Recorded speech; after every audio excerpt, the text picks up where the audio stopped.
Class 8, Unit 3, Engine Trouble, R.K. Narayan. There came to our town some years ago a showman who owned an institution called Gaiety Land. Crowds poured into the show from all over the district. Within a week of opening, they collected nearly 500 rupees a day in gate money alone. Gaiety Land provided us with all sorts of fun and gambling and sideshows. For a couple of annas, we could watch anything in any booth from performing parrots to crack motorcyclists looping the Dome of Death. There were lotteries and shooting galleries.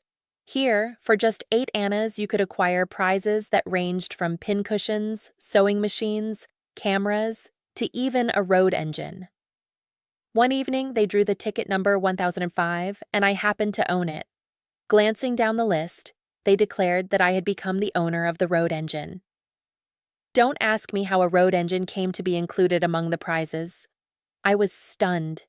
People gathered around and gazed at me as if I were a strange animal. It was not the sort of prize one could carry home at short notice. I asked the showman if he would help me to transport it. He declined, but agreed to keep the engine on the grounds till the end of their season. I asked the showman if he could find me a driver. He just smiled. "Can I sell it to some municipality?" I asked innocently. He burst into a laugh. "As a showman, I have enough trouble with municipal people. I would rather keep out of their way." My friends and well-wishers poured in to congratulate me on my latest acquisition. Every day I made a trip to the Gymkhana grounds to have a look at my engine. I grew very fond of it. I loved its shining brass parts. I stood near it and patted it affectionately, hovered about it, and returned home every day only at the close of the show. When the showman finally packed up, I received a notice from the municipality to collect my road engine. When I went there the next day, it looked neglected. The showman had moved on, leaving the engine where it stood. It was perfectly safe, though.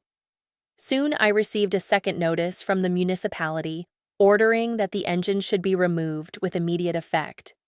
Otherwise, they would charge rent for the grounds. After deep thought, I consented to pay the rent. I paid 10 rupees a month for the next 3 months. Dear sirs, I was a poor man. Even the house which my wife and I occupied cost me only 4 rupees a month. And fancy my paying 10 rupees a month for the road engine. It cut into my slender budget, and I had to pledge a jewel or two belonging to my wife. Every day my wife asked me what I proposed to do with the engine. I had no answer to give her. I went up and down the town offering it for sale to all and sundry. Someone suggested, "Meet the municipal chairman. He may buy it for the municipality." With great apprehension, I went to the municipal office and entered the chairman's room. I mentioned my business. I told him I was prepared to give away the engine at a great concession. I started talking about the importance of owning a road roller, but that attempt, too, turned out to be futile. I realized that I was making myself bankrupt maintaining the engine in the Gymkhana grounds. Fresh complications arose when a cattle show came, and I was given 24 hours to get the thing out of the grounds.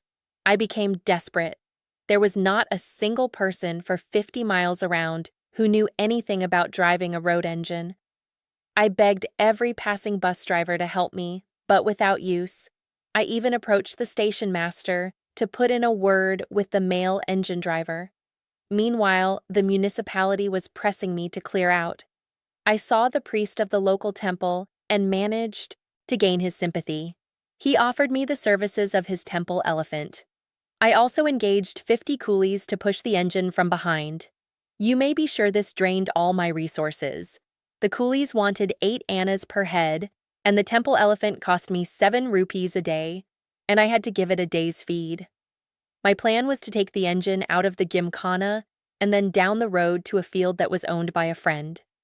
I also took into service one Joseph, a dismissed bus driver. Joseph said that although he knew nothing of road rollers, he could nevertheless steer one, if it was, somehow, kept in motion. It was a fine sight.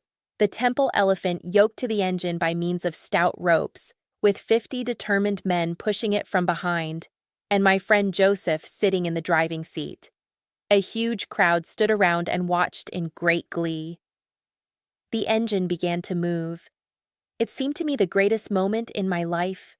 When it came out of the gymkhana to the main road, the engine began to behave in a strange manner. Instead of going straight down the road, it began to wobble and zigzag. The elephant dragged it one way. Joseph turned the wheel without any idea of where he was going. The 50 men behind it clung to it and pushed it just where they liked.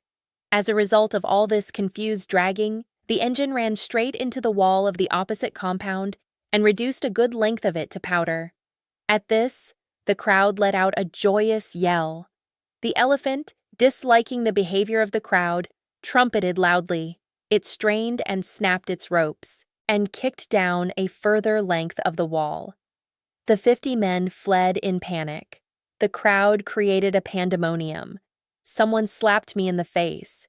It was the owner of the compound wall. The police came on the scene and marched me off. When I was released from the lockup, I found the following consequences awaiting me.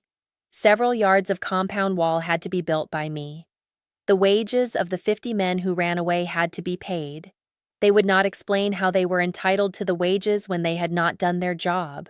Joseph's fee for steering the engine over the wall had to be paid. The medicine bill for the temple elephant's injuries while kicking down the wall had to be paid. Here again, the temple authorities would not listen when I pointed out that I didn't engage the elephant to break down the wall. Last, but not least, the demand to move the engine out of its present station. I was at a loss. What could I do? I had no more money to spend, and my wife refused to part with her thali, the last of her jewels. However, nature came to my rescue in an unexpected manner. You may have heard of the earthquake of that year, which destroyed whole towns in northern India. There was a reverberation of it in our town, too. We were thrown out of our beds that night, and doors and windows rattled. Next morning, I went over to take a last look at my engine before leaving the town. I could hardly believe my eyes. The engine was not there. I looked about and raised a hue and cry. Search parties went round. The engine was found in a disused well nearby, with its back up. The owner of the property was so pleased the well was covered at last that he promised to pay off all my debts. He even offered me some money in further payment, which I refused to accept. Adapted.